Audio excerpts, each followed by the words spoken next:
નમસ્તે વિદ્યાર્થી મિત્રો, વિષય કુહુમાં ચેપ્ટર 6 ભાઈબંધ મારો બોલ્યો કુહુ, જેમાં આપણે ભાગ 1 જોઈ ગયા અને આપણે તેમાં છેલ્લે આ કાવ્ય જોઈ ગયા હતા સવાર, જે આપણા બુક્સમાં પાના નંબર 103 ઉપર આપેલી છે.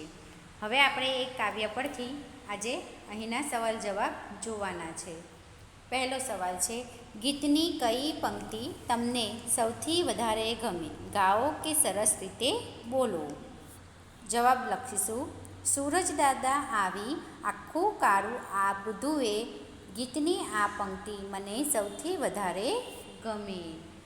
બીજો સવાલ, કઈ પંક્તિઓ સાંભળતા તમને એમ લાગ્યું કે એવું તો તમે જોયું છે? જવાબ લખીશું.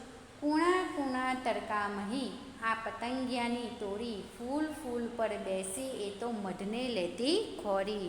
આ પંક્તિ આપણે સાંભળતા એવું આપણે મનમાં થાય છે કે આવું દ્રશ્ય આપણે જોયું હોય છે. ત્રીજો સવાલ, તમે સવારે ઉઠીને સૌથી પહેલાં શું કરો છો? તમારી પહેલી 3 ક્રિયા કહો. જવાબ, સવારે ઉઠીને સૌથી પહેલાં હું પ્રાર્થના કરું છું, પછી 2 ગ્લાસ ગરમ હુંફાળું પાણી પી લઉં છું, ત્યારબાદ સ્નાન ક્રિયા કરું છું. તો તમારે આ રીતે તમારી પહેલી 3 ક્રિયા લખવાની રહેશે. ચોથો સવાલ, સવાર થયા પછી ઘરની કઈ કઈ વસ્તુઓ એક બાજુ મૂકી દેવાય કે બંધ કરી દેવાય? જવાબ, સવાર થયા પછી ઘરના ગાદલા, ઓશિકા, ખાટલા વગેરે એક બાજુ મૂકી દેવાય. ગાદલા, ઓશિકા કબાટમાં બંધ પણ કરી દેવાય છે. પાંચમો સવાલ, ઘરની કઈ કઈ વસ્તુઓ સવાર પડ્યા પછી કામ માટે કાઢવાની થાય?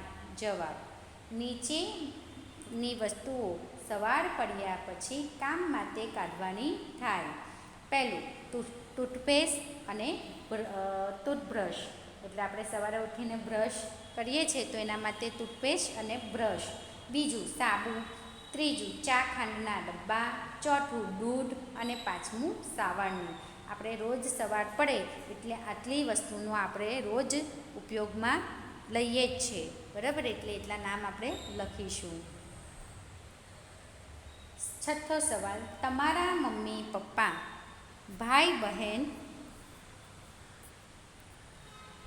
દાદા દાદી સવારે ઉઠીને કયા કામ કરે છે? કોઈ એક વ્યક્તિ વિશે કહો.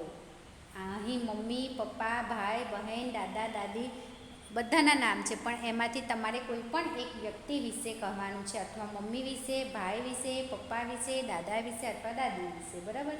તો જવાબ લખીશું. ઘરની તમામ વ્યક્તિઓ સવારે ઉઠીને પોતાની દૈનિક ક્રિયા કરે છે. દૈનિક ક્રિયા એટલે કે રોજ સવારે જે આપણું કામ હોય છે, બ્રશ કરવું, ચા પીવી, પ્રાર્થના કરવું, બરાબર? એ કામ તો કરવાના જ હોય છે, પરંતુ મમ્મી સ્નાનવિધિથી પરવારીને બધા માટે ચા નાસ્તો તૈયાર કરે છે, પપ્પા માટે ટિફિન તૈયાર કરે છે અને ઘરની સફાઈ કરે છે. બધા જ બધું કામ તો કરે જ છે. રોજ સવારે ઉઠીને નાહવા ધોવાનું, પ્રાર્થના કરવી, પેપર વાંચવું એવું તો કરે જ છે, પણ મમ્મી શું કરે છે? પહેલાં નાહી ધોઈને બધા માટે ચા નાસ્તો તૈયાર કરે છે, પપ્પા માટે જમવાનું બનાવવાનું તૈયાર કરે છે અને ઘરની સાફ સફાઈ કરવામાં લાગી જાય છે. તમે એના સિવાય જે બીજા વ્યક્તિ વિશે પણ લખી શકો છો. પપ્પા વિશે, દાદા વિશે, દાદી વિશે, ભાઈ વિશે, કે ભાઈ એ રોજ સવારે ઉઠીને નાહી ધોઈને ભગવાનની પ્રાર્થના કરીને વાંચન કરવા બેસે છે, મમ્મીને કામમાં મદદ કરે છે, બરાબર? એવી રીતે પણ તમે લખી શકો છો. સાતમો સવાલ, કવિતામાં આવે છે એ સિવાય ઘરમાં બીજું શું શું થાય? જવાબ લખીશું. કવિતામાં આવે છે એ સિવાય સવારમાં મંદિરે જવાય, છાપું વંચાય, રસોઈ થાય, પાઠ પૂજા થાય, ઘરની સફાઈ થાય. આઠમું, ઘુવડને બિચારું કેમ કહ્યું હશે? જવાબ, ઘુવડ રાત્રે જ જોઈ શકે છે, તેથી તેને બિચારું કહ્યું હશે, બરાબર? તો આ સવાલના જવાબ તમે તમારી રીતે પણ લખી શકો છો અને અહીં ચોપડીમાં એના માટે જગ્યા આપેલી નથી જવાબમાં તે, તો આ સવાલના જવાબ આપણે ક્યાં લખવાના છે? નોટબુકમાં લખવાના રહેશે. આગળની પ્રવૃત્તિમાં છે 5-5ના જૂથમાં કામ કરો. દરેક સભ્ય કોઈ એક અભિનય કરશે. અહીં તમારે અભિનય કરવાનું છે. ચાલો, તો પહેલું અભિનય કયું છે? પક્ષીઓની જેમ ચાંચ વડે પાંખ સાફ કરો. પાણીના કુંડામાં નહાવો. બીજું અભિનય છે ઘુવડની જેમ આંખ ફેરવો. બખોલમાં સૂઈ જાઓ. તમારા ઘરમાં એક બખોલ જેવું હોય, નાનો ખૂણો, ત્યાં જઈને તમારે સૂઈ જવાનું. ઘુવડની જેમ તમારે અભિનય કરવાનો છે. ચકલી, કાબર, પોપટ, કાગડા, કોયલ બની વાતો કરો. કપડાં ધુઓ. વોશિંગ મશીનમાં કપડાં ફરે તેમ કરો. આ બધા તમારે અભિનય કરવાના છે. એ તમારે ઘરે જ પ્રવૃત્તિ કરવાની રહેશે.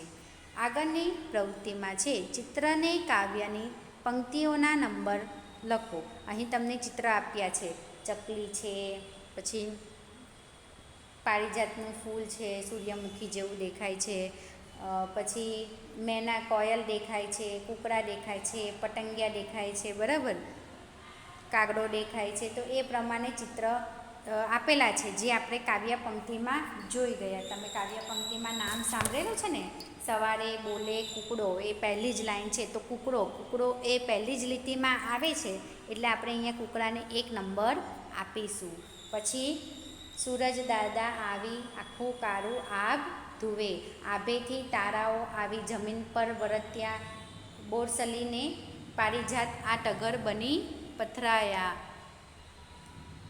ઘુવડ પેલું ત્યાં બિચારું બખોલમાં જઈ સૂઈ જાય. અહીં ઘુવડનું ચિત્ર આપ્યું નથી.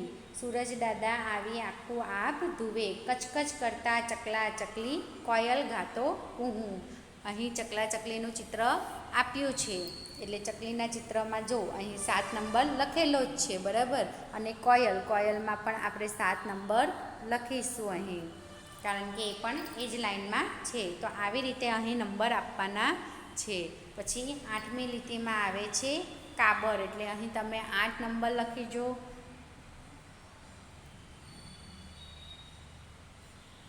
અહીં આવે છે પતંગિયાની તોરી, તો એ તમારે 11 નંબરમાં લખવાનું છે. અને ફૂલનું ચિત્ર છે અહીં, એટલે ફૂલ છે 12 નંબરમાં, બરાબર. 12 નંબરમાં ફૂલના ચિત્ર પર આપણે કરીશું.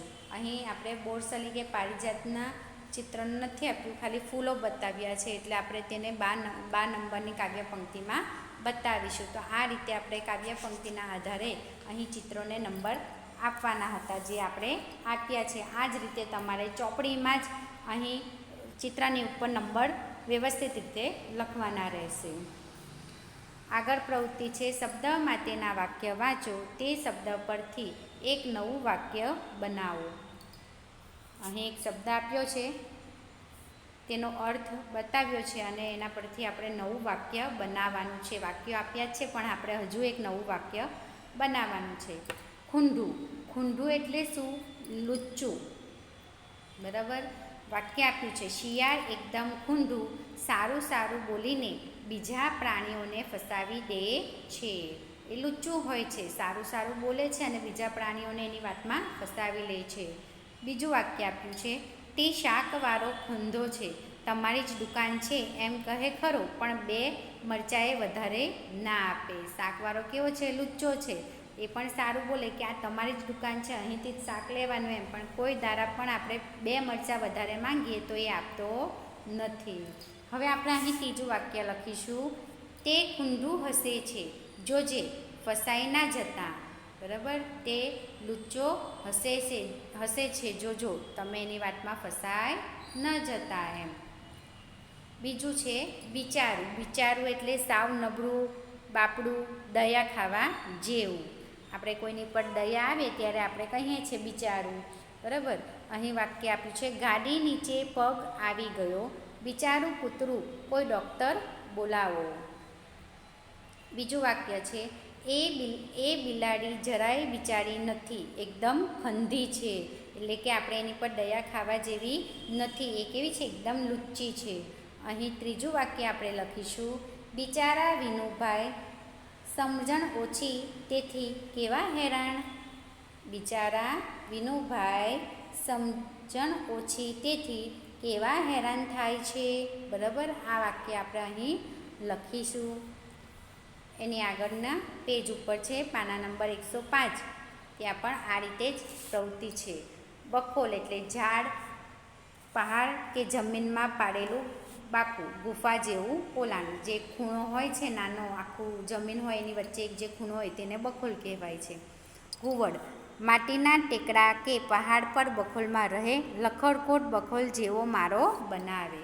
કૂતરાને ખાડો કરતા આવડે, બખોલ બનાવતા ના આવડે. અહીં એક વાક્ય આપણે નવું લખીશું. આ ઝાડની બખોલમાં મેં સાપને જોયો હતો. બરાબર, એવી રીતે બીજું છે પથરાવું એટલે લાંબા પહોળા ભાગમાં પડવું, ફેલાઈ જવું. પથરાવું એટલે કેવું? ફેલાઈ જવું, આખા જમીન પર પથરાઈ જાય તેને આપણે કહીએ છીએ કે ફેલાઈ જવું. ચોમાસામાં બધે ઘાસ ઉગી નીકળે ત્યારે કેવું લાગે? મોટી લીલી ચાદર પાથરી હોય એમ લાગે ને. ભારે પવન આવ્યો એટલે આખા ઘરમાં ધૂળ પથરાઈ ગઈ. આપણે વાક્ય લખીશું. અમે એક વડના ઝાડ નીચે શેતરંજી પાથરી નાસ્તો કરવા બેઠા. અમે એક વડના ઝાડ નીચે શેતરંજી પાથરી નાસ્તો કરવા બેઠા. વર્તાવું એટલે કે દેખાવું, ઓળખાઈ જવું. મમ્મી ખૂબ દૂર ઊભા હતા છતાં મયંકને વર્તાઈ ગયા એટલે દેખાઈ ગયા અથવા ઓળખી લીધા. ભીડ હોય અને આપણે દૂર ઊભા હોય તો આપણે પણ મમ્મીને જે ઓળખી લઈએ છીએ, દૂરથી એમને જોઈ લઈએ છીએ, તે શું કહેવાય? વર્તાવું. સંગીતા ગમે ત્યાં જાય તેની આવડતને કારણે વર્તાઈ જાય. બરાબર, એની આદત એવી છે જેથી એ ઓળખાઈ જ જાય એમ. આપણે વાક્ય લખીશું. મારા ગામના સુરદાદા ગમે ત્યારે પણ મારા અવાજથી મને વર્તી કાઢે છે. મારા ગામના સુરદાદા ગમે ત્યારે પણ મારા અવાજથી મને વર્તી કાઢે છે.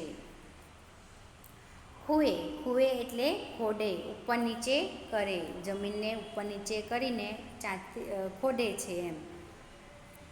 વાવણી પહેલાં ખેડૂત હળથી ખેતર ખૂવે. બગીચાની જમીનને 15-20 દિવસે ખૂવી પડે તો જ ફૂલ છોડ સારા થાય. અહીં આપણે વાક્ય લખીશું. ઉનાળામાં ખેતર ખૂવો, જમીન ફળદ્રુપ બનશે. ઉનાળામાં ખેતર ખેડવાથી જમીન કેવી બને છે? ફળદ્રુપ બને છે. આગળની પ્રવૃત્તિ છે એકવાર સવાર લલકારો. ફરી એક કાવ્ય અહીં આપી છે સવાર, તે તમને ગાવા કહ્યું છે. પછી આપ્યું છે કવિતામાં આવતા પક્ષીઓના નામ લખો. આપણે જે કવિતા સાંભળી ગયા તેમાં આવતા જે પક્ષીઓ છે તેના નામ લખવાના છે. તો આની આગળની પ્રવૃત્તિ આપણે ચોપડીમાં જ લખીશું અને આ માટે અહીં જવાબ નથી, જગ્યા નથી, તો આ આપણે નોટમાં લખીશું 2 સવાલ જવાબ. કવિતામાં આવતા પક્ષીઓ કૂકડો, ઘુવડ, ચકલી, કાબર, પોપટ, કાગડો અને કોયલ છે. બીજો સવાલ છે કવિતામાં આવતા અને એક જ જગ્યાએ રહેતા સજીવોના નામ લખો. એક જ જગ્યાએ રહેતા સજીવોના નામ લખો. તો કવિતામાં આવતા અને એક જ જગ્યાએ એટલે કે મારામાં રહેતા સજીવો ચકલી, કોયલ, કાગડો, કાબર અને પોપટ છે. બરાબર, એ બધા સજીવો છે. જે હલનચલન કરી શકે તેને સજીવો કહેવાય. વૃક્ષ હલનચલન કરતું નથી પરંતુ એ પણ સજીવ જ કહેવાય, કારણ કે વૃક્ષ નાનું હોય તો મોટું થાય છે, આપણે પાણી આપે છે, ફળ આપે છે, બરાબર, ફૂલ આપે છે, એટલે એ સજીવ છે. અહીં આપ્યું છે કે એક જ જગ્યાએ રહેતા, એટલે મારો એક જગ્યા હોય છે પણ એની અંદર કાગડો, કોયલ, પોપટ, કબૂતર જે રહે છે તે બધા સજીવ કહેવાય. એટલે તેના નામ આપણે લખીશું. સરખા ઉચ્ચારવાળા શબ્દોની જોડી બનાવો. જેમ કે અહીં આપ્યું છે જુએ, ધુએ, તેવા બીજા શબ્દો આપણે શોધીને આપણે બનાવવાના છે. તો બીજામાં લખીશું વર્તાયા, પથરાયા, સૂએ, ધુએ, કુહું, ઉહું, ટોળી, ખોળી અને ખૂએ, ધુએ. આ બધા શબ્દ આપણે કાવ્યમાંથી જ લેવાના રહેશે. તો આ પ્રવૃત્તિ પણ આપણે અહીં જ લખવાની રહેશે. વિડીયો સાથે તમને આના જવાબ સાથે ફોટા પણ આવશે, તમારે એ જોઈને લખવાનું રહેશે. હવે બાળકો અહીં કંઈક ઊંધી રીતે લખેલું આપેલું છે, બરાબર. ઊંધું વંચાય છે ને, તો તમારે એના માટે શું કરવી પડશે? તમારી ચોપડી ઊંધી કરવાની છે. તો ઊંધી કરીને ચોપડી વાંચો. શું વંચાય છે? પહેલી લીટી અહીંથી વાંચવાનું ચાલુ કરીએ આપણે. તો એક જૂઠ ગાય, બીજું જૂઠ અભિનય કરે. એક જૂઠ, એક તોડી ગાય છે અને બીજું તોડી શું કરે છે? અભિનય કરે છે. બીજી લીટી, એક જૂઠ તાળી પાડે અને અહીં શું આવશે? તો લખવાનું છે ખાલી જગ્યામાં કે બીજું જૂઠ કવિતા ગાય. એક જૂઠ તાળી પાડે, બીજું જૂઠ કવિતા ગાય. આપણે અહીં લખવાનું છે. અહીં છે એક જૂઠ સૂરજદાદા આભે ધુએ જ ગાય, બીજું આખી કવિતા ગાય. એક તોડી છે તે શું કરે? સૂરજદાદા આભે ધુએ જ એક જ લાઈન ગાયા કરે, અને બીજી જે ભાગ છે તે શું? આખું કવિતા ગાવાની છે. આ રીતે કઈ રીતે કવિતા ગાઓ, એટલે અહીં તમને કેવી રીતે કવિતા ગાવાની છે એના વિશે લખેલું છે. બે જૂઠ પાડવાના છે, તેમાં પહેલાં એક જૂઠ ગાય અને બીજું જૂઠ ફક્ત અભિનય કરે, એક્શન કરવાની છે, બરાબર. પછી શું કરવાનું છે? બીજી વખત ગાઓ ત્યારે એક જૂઠ તાળી પાડે અને બીજું જૂઠ કવિતા ગાય. પછી ત્રીજી વાર કેવી રીતે ગાવાનું છે? એક જૂઠ સૂરજદાદા આભ ધુએ એ જ આખા એમાં ધીરે પાછળ ગાયા કરવાનું, અને બીજું જૂઠ છે તે આખી કવિતા સરસ મજાની ગાશે. આવી રીતે 3 વખત તમારે અલગ અલગ રીતે કવિતા ગાવાની છે એવું અહીં કહ્યું છે. આગળની પ્રવૃત્તિ છે યોગ્ય વિકલ્પ સામે ખરાની નિશાની કરો. પહેલું છે સૂરજદાદા કારું આભ ધુએ. તો આમાંથી સાચો વિકલ્પ કયો છે? તો આપણે પહેલાં 3 વિકલ્પ શાંતિથી વાંચવા પડે તો આપણે સાચો વિકલ્પ મળે, બરાબર. તો પહેલું છે અજવાળું થતાં આકાશ ઉજળું લાગે. બીજું છે આકાશને વરસાદ પાડી ધુએ. અને ત્રીજું સૂરજદાદા કારું કપડું ધોવા માટે ઉગે છે. તો સાચો વિકલ્પ શું આવશે? પહેલું આવે અજવાળું થતાં આકાશ ઉજળું લાગે. બીજો જોઈશું તારા જમીન પર વર્તાયા. તારા જમીન પર આવી ગયા છે, ઘેર ઘેર લાઇટ થઈ દીવા પેટ્યા છે, કે ધરતી પર તારાઓનું આછું અજવાળું આવી ગયું છે. જવાબ આવશે ધરતી પર તારાઓનું આછું અજવાળું આવી ગયું છે. ત્રીજું ફૂલ પર બેસી પતંગિયા મધ લેતા હોરી. પતંગિયા ફૂલને મધ આપે છે. ફૂલમાં આપણે મધ ન દેખાય પણ પતંગિયા શોધી કાઢે છે, અને બધા ફૂલ પતંગિયા જેવા લાગે છે. તો ફૂલમાં આપણે મધ ન દેખાતા પણ પતંગિયા તેને શોધી કાઢે છે. ખોરી એટલે શોધી લેતા.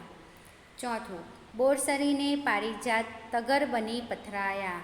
બોરસરી અને પારિજાતના ફૂલ તગરના ફૂલ જેમ જમીન પર વેરાયા છે. બોરસરી અને પારિજાતના પાંદડા તગરમાં ફૂલોની જેમ જમીન પર વેરાયા છે. બોરસરી અને પારિજાત તગરના છોડની જેમ ફૂટી નીકળ્યા છે. તો પહેલું આવશે કે બોરસરી અને પારિજાતના ફૂલ તગરના ફૂલની જેમ જમીન પર વેરાયેલા દેખાય છે. આ રીતે સાચા વિકલ્પ આગળ તમારે ખરાની નિશાની ફક્ત કરવાની રહેશે. તો એ તમારે ચોપડીમાં જ કરી લેવાની રહેશે અને વાંચન કરવાનું રહેશે. પછીની પ્રવૃત્તિમાં છે કાવ્યની તમને ગમતી 3 પંક્તિ પાઠની જેમ લખો. તે માટે જરૂરી શબ્દ ઉમેરો કે દૂર કરી શકો છો. અહીં તમને એક કાવ્ય પંક્તિ આપી છે. સવારે બોલે કુકડે કૂક ઊંચો કુકડે ઊંચો જુએ. તો એને આપણે આ કાવ્ય પંક્તિ છે એટલે એને એ રીતે ટૂંકમાં લખવા. હવે એને આપણે પાઠની જેમ આખું વાક્ય લખવું હોય તો શું લખાય? કુકડો ઊંચે જોઈને બોલે ત્યારે જાણે કે સવાર કુકડે કૂક બોલતી હોય એમ લાગે છે, બરાબર. આ પાઠ રીતે કહેવામાં આવ્યું છે. તો તેવી જ રીતે અહીં આપણે બીજી પંક્તિ લખવાની છે અને એને પાઠની જેમ એની વાક્ય રચના ગોઠવવાની છે. પહેલી કાવ્ય પંક્તિ આપણે અહીં લખીશું સૂરજદાદા ધુએ. સૂરજદાદાથી કે ધુએ સુધીની કાવ્ય પંક્તિ. તો એની વાક્ય રચના થશે સવાર થતાં અજવાળું થાય ત્યારે જાણે કે સૂરજ દાદા સમગ્ર આભનું અંધારું ધોતા હોય એમ લાગે છે. અને અહીં બીજું લખવાનું છે, કચકચ અને કૂહુ સુધી. તો સવાર થતાં ચકલી ચકલા ચી ચી કરી મૂકે છે અને કોયલ કૂહુ કૂહુ ગાય છે. એવી રીતે આખું લખવાનું રહેશે. એ તમને હું આની સાથે મૂકીશ ત્યારે તમારે જોઈને લખવાનું રહેશે. અને આ જ પ્રશ્ન આપણે સ્વાધ્યાય પોથીમાં પણ છે, તો આપણે એમાં પણ લખીશું. એટલે 2 વાર લખવાથી તમને બરાબર યાદ રહી જશે. વર્ગમાં બીજા મિત્રોએ શું લખ્યું છે તે સાંભળો અને તમને ગમી ગયેલા વાક્ય અહીં નોંધો. તો અહીં તમારે લખવાનું છે કોઈ પણ વાક્ય જે તમારા મિત્રોએ લખ્યું હોય ને તમને ગમ્યું હોય. જેમ કે આપણે લખી શકીએ, વરસાદ થતાં સવાર થતાં કાગડાભાઈ કાં કાં કરતાં આમ તેમ જુએ છે, તે જાણે લુચ્ચાઈ કરી કંઈક શોધતા હોય તેમ લાગે છે. બીજામાં લખીશું, સવાર થતાં કૂણા કૂણા તડકામાં પતંગિયા ફૂલ ફૂલ પર બેસીને મધ એકઠું કરે છે. જે આપણી કાવ્યની પંક્તિઓ છે તેમાંથી જ આ પાઠના આધારે લખેલા છે. તમે ધારો કે 2 પંક્તિ આ લખી કે સૂરજ દાદા સવારે આખું, એટલે સૂરજ દાદા આવી આખું કાળું આભ ધોવે એની તમે અહીં આગળ પ્રવૃત્તિમાં લખી ગયા, બરાબર. કચકચ કરતા ચકલા ચકલી કોયલ ગાતો કૂહુ એની તમે લખી ગયા. હવે તમારા મિત્રએ આ કાવ્ય પંક્તિ લખી છે કે કાકા કરતાં કાગાભાઈ લુચ્ચું ખૂંધું જુએ. તો એનો આખું વાક્ય, પાઠ જેવું વાક્ય શું થાય કે સવાર થતાં કાગડાભાઈ કાકા કરતાં આમ તેમ જુએ છે અને જાણે લુચ્ચાઈ કરી કંઈક શોધતા હોય તેવું લાગે છે, બરાબર. એટલે એ તમને ગમે છે તો તમારે અહીં લખવાનું રહેશે. એટલે આપણે કુલ અહીં 4 કાવ્ય પંક્તિને પાઠમાં ફેરવી, 2 તમે જાતે લખી અને 2 તમારા મિત્રએ લખી, તે એમ કરીને 4 કાવ્ય પંક્તિ લખવાની રહેશે પાઠની રચના પ્રમાણે. સવાર પડતાં શું થાય છે? પક્ષી, જીવજંતુ વગેરે શું કરે છે તે તમે જાણ્યું. સાંજ પડતાં શું શું થતું હશે તે બધા શું કરતા હશે લખો. આપણે કાવ્યમાં જોયું કે સવાર પડતાં પશુ પક્ષી જીવજંતુઓ શું કરે છે, બરાબર ને. હવે સાંજ પડતાં શું થાય છે તે પણ તમારે અહીં લખવાનું છે. તો પક્ષી શું કરે છે સાંજ પડતાં? તો પોતાના માળામાં પરત ફરે છે, પાછા માળામાં આવી જાય છે સાંજ પડે એટલે. વૃક્ષ તો ખોરાક બનાવવાની ક્રિયા બંધ કરી દે છે. જીવજંતુ પોતાના દરમાં ભરાઈ જાય છે, એટલે કે જતા રહે છે. આકાશ ધીરે ધીરે અંધારું થવા લાગે છે અને તારા કે ચંદ્રમાનો પ્રકાશ ધરતી પર રેલાય છે. સવાર પડે સૂરજ ઉગે છે અને અજવાળું થાય છે, તેમજ સાંજ પડે એટલે પાછું ધીરે ધીરે શું થવા લાગે છે? અંધારું થવા લાગે છે. તમારા ઘરમાં આપણે જોયું સવાર થતાં શું થાય છે? મમ્મી બધા ઘરના લોકો ઉઠે છે, સ્નાન કરે છે, પોતાની દૈનિક ક્રિયાઓ કરે છે, બરાબર ને. તો સાંજ થાય, જે નોકરી ધંધે, પપ્પા નોકરીએ જતા હોય તો નોકરીએ જાય, ભાઈ બહેન સ્કૂલે જતા હોય, કોલેજ જતા હોય તો ત્યાં જાય. તો સાંજ થાય ત્યારે શું થાય? તો જે ધંધા માટે બહાર ગયેલા હોય, એટલે કે પપ્પા લોકો જે નોકરી માટે બહાર ગયેલા હોય, તે કુટુંબના બધા સભ્યો સાંજે ઘરે આવી જાય છે, સાથે બેસીને જમે છે, ટીવી જોઈ છે અને ભેગા મળીને વાતો કરે છે, બરાબર. આ રીતે આપણે લખીશું. આપેલા જવાબમાં તે કયો પ્રશ્ન પૂછવો પડે? કેવો, કેવી, કેવું, કેવા કે કેવા? તો આવા શબ્દનો અહીં ઉપયોગ કરવાનો છે. અહીં તમને ઉદાહરણ આપ્યું છે કે રાતનું આકાશ કાળું છે, તો તમે શું લખશો? રાતનું આકાશ કેવું છે? કેવો છે એવું પૂછો છો? નહીં, કેવું છે જવાબ આવશે કાળું. તેવી જ રીતે અહીં અળસિયાનું દર અંધાર્યું છે. જવાબ આપ્યું છે અળસિયાનું દર અંધાર્યું છે. તો અહીં તમારે લખવાનું દર કેવું? તો જવાબ લખશું અહીંયા અંધાર્યું. તેવી જ રીતે બીજું, સવારનો તડકો કૂણો છે. સવારનો તડકો કેવો? કૂણો. કાગડો લુચ્ચો છે. કાગડાભાઈ કેવા? તો અહીં આવશે લુચ્ચા. કાબર ઝઘડાખોર છે. કાબર કેવી? ઝઘડાખોર, બરાબર. જો કાગડો હોય તો કેવો, અથવા કાગડાભાઈ કેવા, માન આપીએ તો કેવા, બરાબર. અને કાબર કેવી, સ્ત્રીલિંગ પુલ્લિંગનો તમારે પણ અહીં ધ્યાન રાખવું પડે કે છોકરી હોય તો કેવી આવે, છોકરો હોય તો કેવો આવે, આપણાથી મોટા હોય તો કેવા આવે, એવી રીતે જોવું પડે. એટલે વાક્ય વાંચતી વખતે તમારે આ ધ્યાન રાખવાનું છે. સવાર થતાં ઘુવડ બિચારું થઈ ઊંઘી જાય છે. ઘુવડ કેવું, તો અહીં જવાબ આપેલો છે બિચારું. બોરસળી અને પારિજાતના ફૂલ તગર જેવા લાગે છે. ફૂલ કેવા, તો તગર જેવા. અને 7મું, પતંગિયાની ટોળી મધ શોધવામાં જાસૂદ જેવી છે. પતંગિયાની ટોળી કેવી, તો અહીં જવાબ આવશે જાસૂદ જેવી.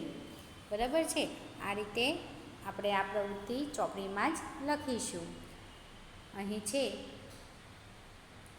કવિતા સિવાયની વાત ઉમેરો ને, એટલે કવિતા સિવાય અહીં તમારે વાત ઉમેરવાની છે. આજે સવારે ઉઠીને મેં જોયું, આપણે આ કવિતામાં જોયું સવારે ઉઠીને શું દેખાય છે, સુરજ દાદા ઉગે છે, કુકડો દેખાય, કુકડે કૂક કરે છે, ઝાડોની વાત થઈ, બરાબર.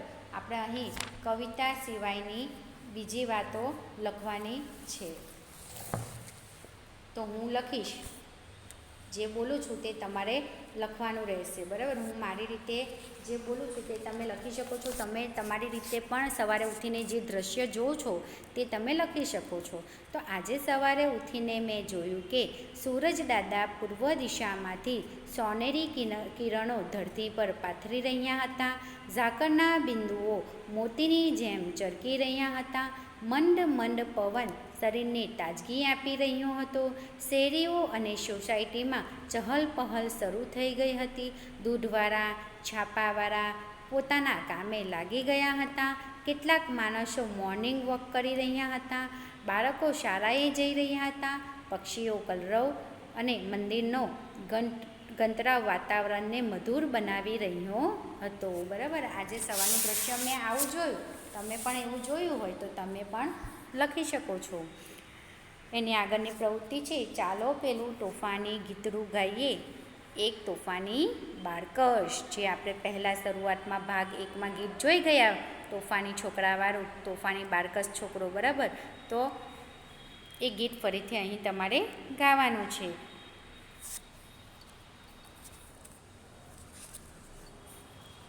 તો બાળકો, આજે આપણે પાના નંબર 107 સુધી શીખીશું અને આવતા વિડીયોમાં આપણે એની આગળનો પાઠ શીખીશું. ત્યાં સુધી આજે જેટલું પણ હોમવર્ક આપ્યું છે એ ધ્યાનપૂર્વક લખવું અને વાંચન કરવાનું રહેશે. Thank you.